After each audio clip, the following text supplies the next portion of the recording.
Y'all doing out there? What's happening? It's gonna be about See It Loud, LeBron James and Maverick Carter. Oh Lord, presenting the history of the black sitcom. And on one hand, for those who weren't around to see black TV, black folks on TV, and they haven't had the teachings because they want to cancel the culture, hating with the people about who don't want to go back in history and see how it was.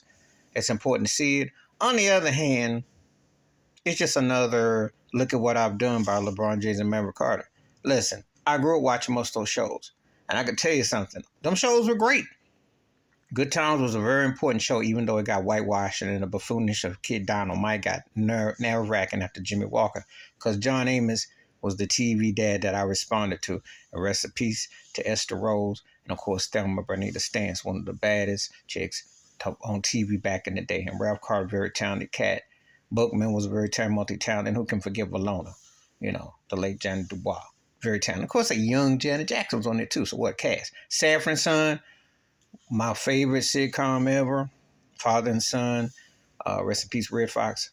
Damon Wilson is a reverend, still alive. You can catch him on Facebook.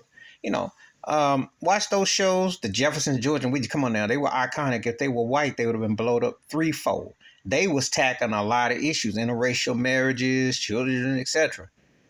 It wasn't no fanfare.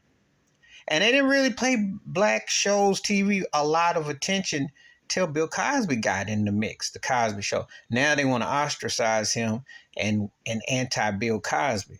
But Cosby Show, he was America's favorite dad. So then you get to Fresh Prince of Bel-Air, and Will Smith was the first crossover with the hip-hop era to do, but it was the same playbook, the smart aleck kid to the father figure, downplaying the role, except this was an upper class. So you've seen classism, institution, systematic racism, how the white writers on some of these shows were crafted. I go back to 227, Martin, which was very comedic. Martin Lawrence did a great job multitasking in his roles. We can go to, What's Happening, That's My Mom. I can go off the roll of these shows. Black shows have never gotten the same, even in comedy, they don't, like Living Single was a spinoff for Friends, but it didn't get the residuals. You still see more black folks rocking Friends shirts and rocking that cast than they're talking about Living Single, even though Queen Latifah by herself was more talented and got more of a career than all the Friends cast put together. I can give Lisa Kudrow some dap. She's the only one on there I can tolerate. But the whitewash history of the writers and Hollywood plantation, you wonder they're going to explore all that, because they got a lot of theater actors, a lot of people who got in sitcom, and it's very competitive, but they weren't treated like their white counterparts. And to this day, still aren't, when you think about it. I mean, it's really just certain shows get a pass in black and white. So you see Steve Harvey's show, which he morphed into Family Feud and different things. Cedric Entertainment got his own show. I can show you comedians and people who have done that. Richard Pryor tried a TV show, in the 70s. He was very taboo.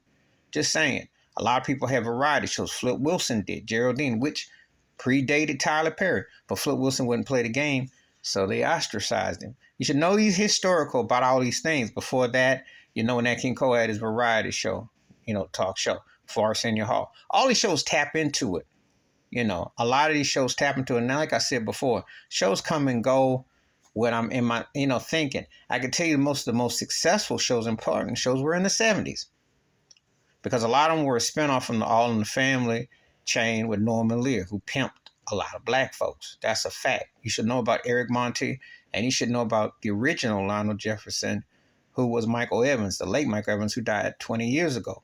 Who was not only that character, but they created a lot of them shows that you saw on the CBS plantation. So if you're going to tell the truth, tell the whole truth, give Eric Monty his due, and Michael Evans and other black writers and people and creators behind it, Paul Mooney too. Because before you get to In Living Color, you got to understand all the writers in different shows and forms of information. So it's important that they're going to tackle it, they tackle it. So See It Loud, I wonder if they're going to tackle the whole nine as just supposed to be in a sample clip and try to kick it into where you are today. Please hit like, subscribe, welcome thoughts, comments, and I do respond. Thank you. Wash your hands, keep your mind clear, watch out for another, and I'm out. Peace.